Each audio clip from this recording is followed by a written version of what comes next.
Hello everyone, আসসালামু আলাইকুম রহমতুল্লাহ। সবাই কেমন আছেন? আশা করি সবাই ভালো আছেন। আলহামদুলিল্লাহ, আপনাদের তো আমিও ভালো আছি। তো গাইস, আজকে সন্ধ্যের পরে বাসায় আসছি, ডিউটি শেষ করে বাসায় আসে বাসায় আমার ফ্যামিলি নেই, ওরা বাড়িতে চলে গেছে। তো একটু গেট সামান্য একটু খোলা ছিল, পকেট গেট। এই ফাঁকে চোর ঢুকছিল আমার বাসায়। তো ভাগ্য ভালো, কিছু নিতে পারে নাই। আর এক ভাই উনি টের পাইছে, টের পাইয়ে পাশের এক বাড়িওয়ালা ভাই উনি টের পাইছে, টের পাইয়ে উনি আটকায় দিছে, ধরছে। পরে আমারে ডাক দিছে, আমি বেরোয় দেখি হ্যাঁ। পরে ওনারে গেটের ভিতরে নিয়ে এসছি। সেই চোর রে জীবনে প্রথম আজকে চোর ধরলাম।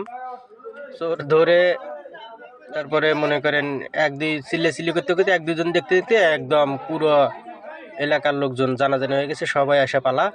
তো গেটের ভিতরে নিয়ে 3-4 জনে ধরে অনেক মারধর করছে আর কি।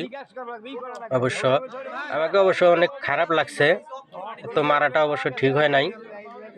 তো ওর কাছ থেকে পাওয়া গেছে অনেক কিছু, অনেক কিছু বলতে 2টা বালা পাওয়া গেছে, বালার মতো স্বর্ণের মনে করে, এই যে যে দেখতেছেন স্বর্ণের মনে করে সে চুরি করছে। তো আসলে স্বর্ণ না, এই দুটো হলো সিটি গোল্ড, সাথে একটা চেন আছে, আর ছোট একটা সিজার মানে কেসি, ছোট একটা কেসি ছিল। ওই কেসি দিয়ে হয়তো সে কোনো কায়দায় কাটিয়ে কুটে চুরি করার মানে উপায় আর কি, ওই কেসিটার মাধ্যমে হয়তো চুরি করার বের করে আর কি সিস্টেম। তো যাই হোক গাইস, এখন কথা হইতেছে, দেখেন আপনারা যে যেখানে আছেন বা যে যার বাসায় বাড়িতে অবশ্যই আপনারা থাকবেন, সতর্ক থাকবেন। মানে সতর্কর কিন্তু মান নেই, আসলেই বাস্তব। তো হয়তো আমার একটু ভুল ছিল, গেটটা একটু সামান্য একটু খোলা ছিল বলতে এক ভাই আসার কথা। তো উনি আসছিল, এসে উনি আবার বের হয়ে 1 মিনিটে উনি বললো যে আসতেছি বলে উনি বাইরে গেছে, বাইরে যা ঘুরে দেখে যে ওই লোক ঢুকছে আমার গেটের ভিতরে, মানে চোখের পলকে ঢুকে গেছে। তো ভাগ্য ভালো, কোনো কিছু নিতে পারে নাই, তার আগে আমরা ওনাকে আটকায় দিছি। তো যাই হোক গাইস, আপনারা সবাই সতর্ক থাকবেন। আমি গেছে শুক্রবারে আমি লাইভে হয়তো বলছিলাম যে আমার এক বড় ভাই একসঙ্গে চাকরি করি, ওনার বাড়িতে ওনার বাসায় রাতে ডাকাতি হয়েছে। তো এটা হয়তো আমি লাইভে বলছিলাম এই বিষয়টা। তো যাই হোক, দেখেন আমার বাসাতে তার পরের দিনই এই ঘটনা ঘটলো। তাই কার বাসায় কখন কিভাবে চুরি হবে, ডাকাতি হবে, এটা বলা মুশকিল। ওই জন্য সবাইকে সতর্ক থাকতে হবে। তো দেখেন সে ওকে অনেক মারছে আর কি, আমি অনেক চেষ্টা করছি মার ঠেকানোর জন্য। কয়জন আরে ঠেকাবো ভাই বলেন, এত মারছে সে, মারতে মারতে মানে কি বলবো, মুখ দিয়ে বমি পর্যন্ত আসছিল।